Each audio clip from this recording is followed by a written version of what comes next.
Welcome back to Z-Speed, and thanks for tuning back in. Today we're going to replace the Xenon bulbs in this 03, 04 350Z with LED bulbs. So if you're interested in that, just stay tuned.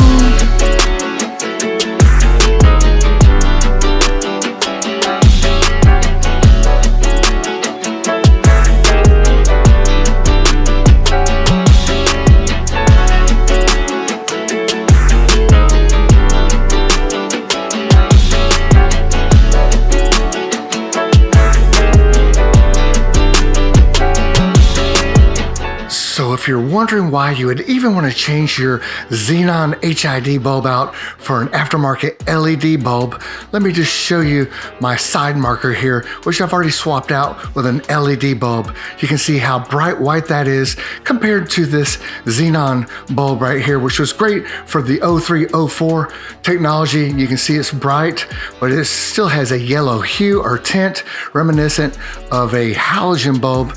Although it's much brighter than a halogen bulb, it doesn't really compare to this aftermarket LED bulb. So we're going to upgrade the headlights now to an LED bulb, which will give us that bright white look.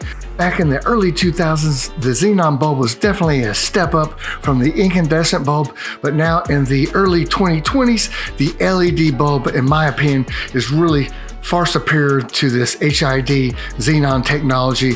And we're going to do a side-by-side comparison of the LasFit LED bulb to the Xenon bulb, and you can see for yourself. So let's see what comes in the box here. And it should be a rather simple system here. Should be very few components. We see we've got some product information here, a little manual, and lots of nice stickers, which is always great. And then you basically have a bulb and ballast setup here. So that makes it very nice and simple. You got your ballast right here and your bulbs. So it's basically a plug and play system. You don't have to do a lot of splicing or any type of weird installations to circumvent the HID system, because this is truly just a plug and play where you remove the old ballast and bulb and replace it with this new LED bulb. Now, LasFit did co-sponsor me here, but I would guarantee you I would have bought this either way, because this is such a great product. I've put this on my Civic Si, and I was definitely blown away by the clarity of the LED bulbs themselves. So to gain access to the headlights here, we will have to remove the front bumper, and then we can remove each of the headlights to replace the bulbs. So it's not going to be too difficult. So let's get started.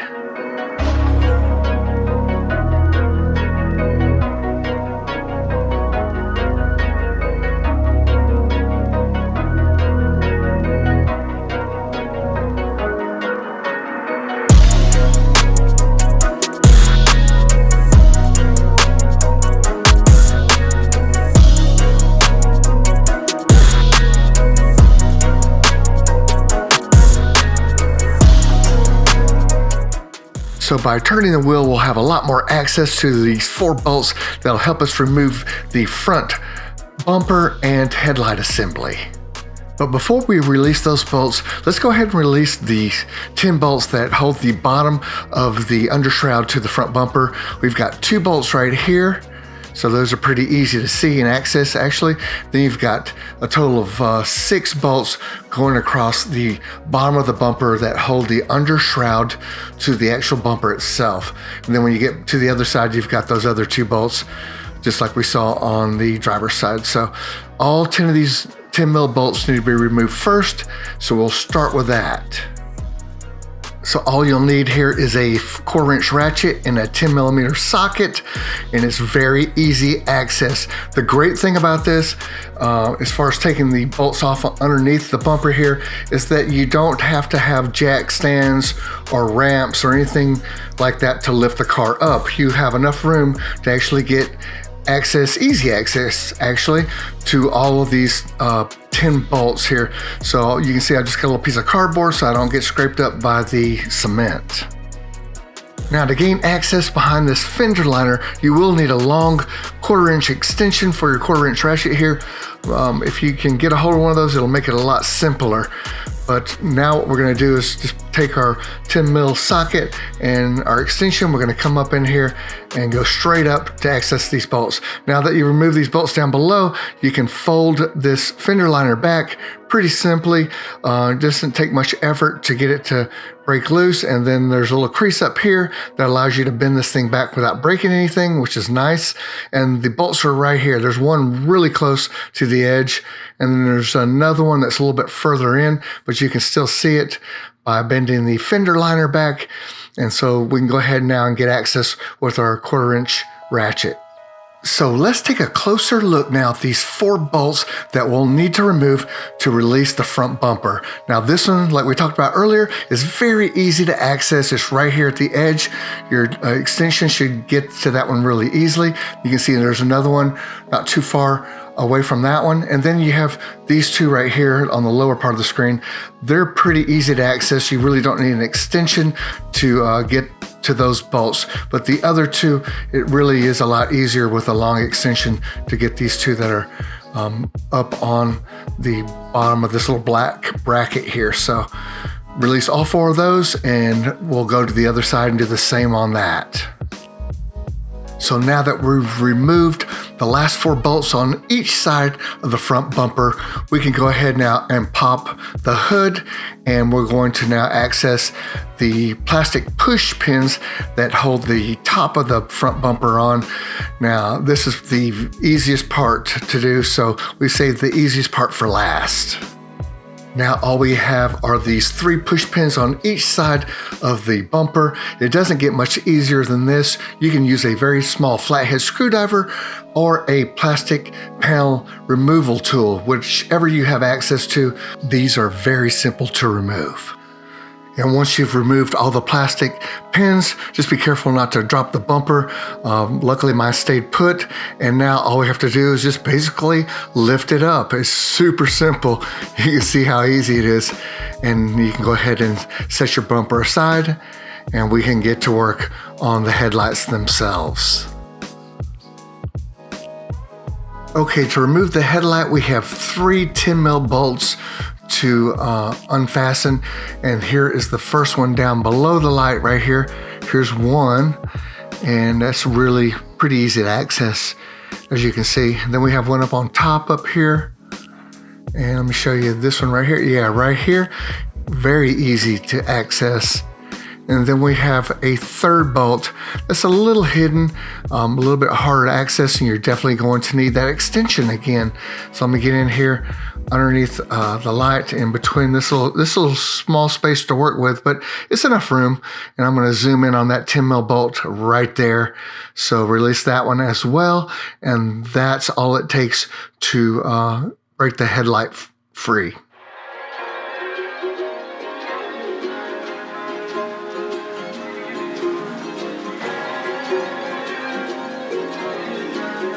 So now that your light is broken loose right here, you can be real gentle with it. Watch out for that little piece. You want to break that off.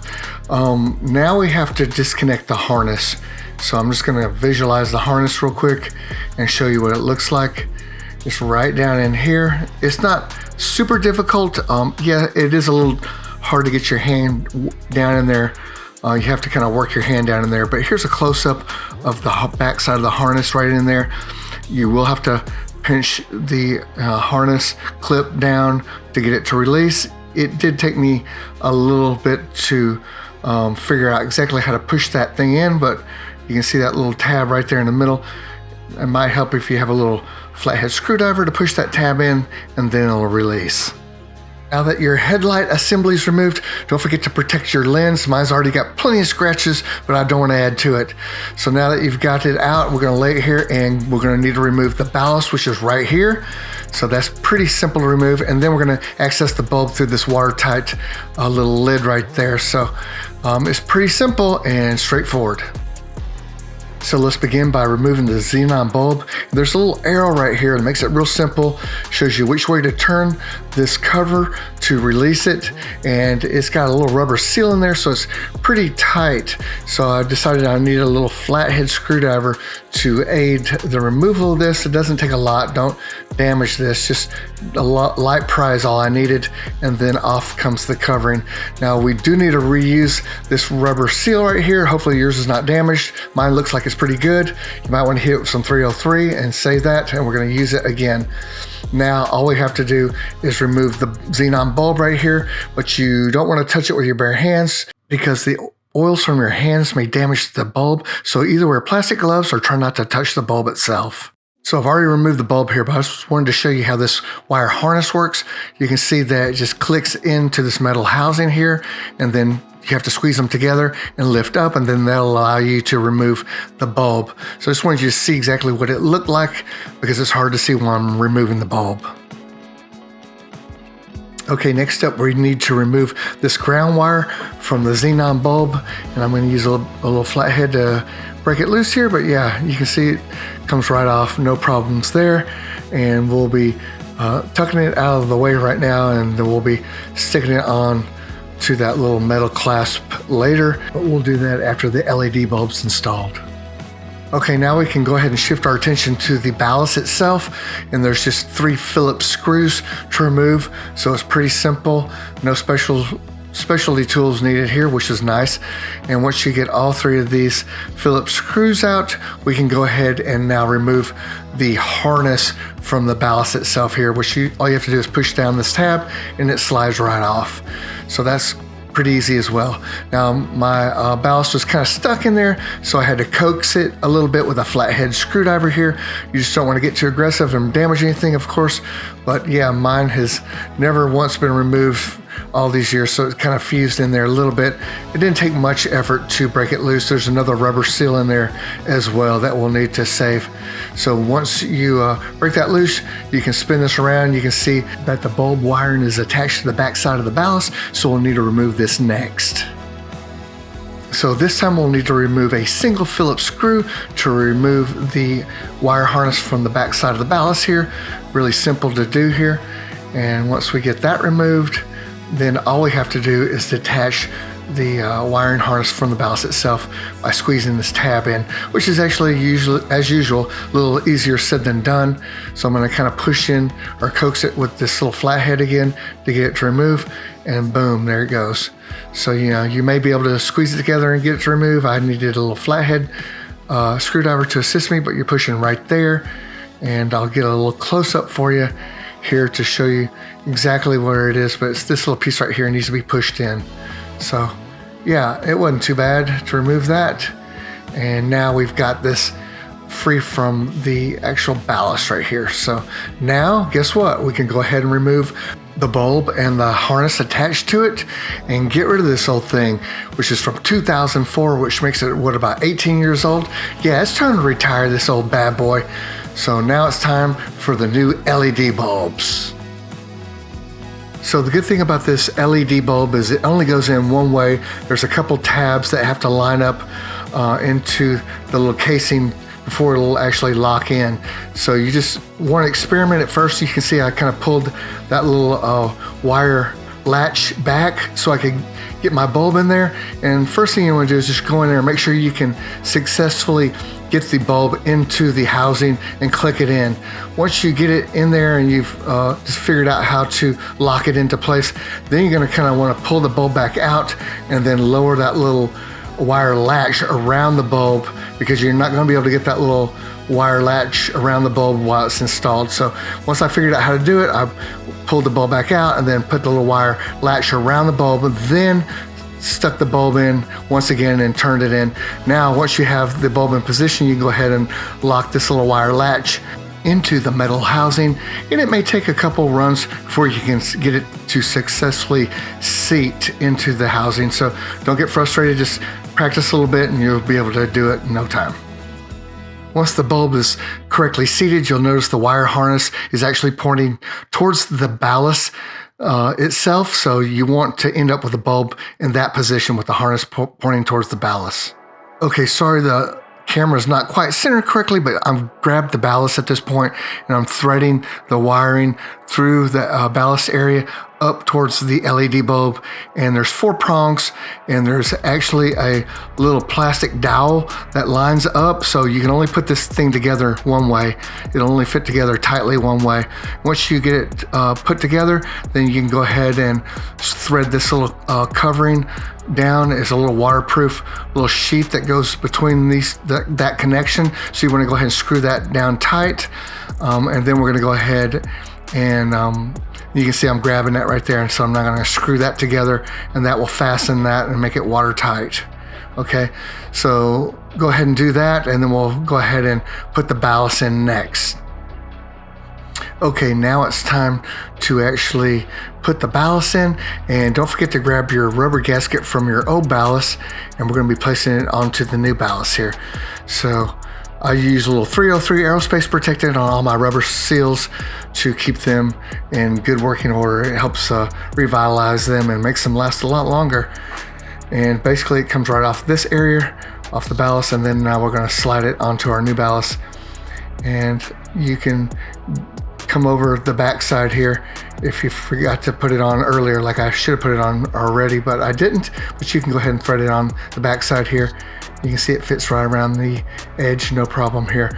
Now this ballast only goes on one direction, and you want that wire harness facing towards that little clip that we unclipped earlier. So, but it will only screw in one way. So you want to go ahead and press your ballast into the light housing, and then line up your little bolt holes here for your Phillips screws. And then we'll go ahead and we're going to hand thread each one of the Phillips screws in first to make sure we don't do any cross threading. Once you have all 3 of your screws hand threaded, then you can go ahead and tighten them down with the screwdriver. So that's pretty simple to do, and we'll go ahead and tighten these down now. Okay, now we can go ahead and plug the ballast harness into the headlight assembly itself. Remember, we disconnected this one earlier. It was pretty simple. I did have to push down the tab to get it to click in, but it was no big deal. Once I pushed down the tab, it was able to click perfectly, and now we've got that completed, and all we have to do now is put the cover over the LED bulb. But yeah, this is all it takes to get this little ballast hooked up to the harness that goes to the headlight assembly itself. Now it's time to talk about the ground wire that were removed from the Xenon bulb. You can see where I've removed it from the bulb itself right there, and then pushed it onto this little tab right here. So it's a convenient place to place your ground wire. Is it needed for the LED bulb? No, it's not, but I didn't want it flopping around inside the headlight assembly, and that little tab is right there, and it's on both headlights, so it's a convenient place to put your ground wire so it's not flopping around inside the headlight assembly. Okay, remember when we placed this watertight lid on that we did have to unlock it. So now we're gonna have to lock it back into position. You wanna make sure that that thing is locked in, because otherwise you're going to get moisture inside your headlight assembly. That's the last thing you want. So make sure that you do this step correctly and that it's sealed nice and tight. Now we are completely done with the installation into the headlight assembly itself, and now we're ready to just put everything back in the exact same way we took it out, and we're ready to go ahead and test the bulbs. So I just want to do a side-by-side comparison. The driver's side has a Xenon bulb, and the passenger side now has the LasFit LED bulb. You can see once again, it's got that slight yellow hue to it. This is the Xenon bulb side compared to the LED. Little side marker right there. Now let's go over to the LasFit side, and you can see we are now bright white inside here. Versus that yellow tint. So it matches up now with my side marker, which is also LED. Much better improvement there. And we're going to do a night shot too, of course, but yeah, you can see the difference.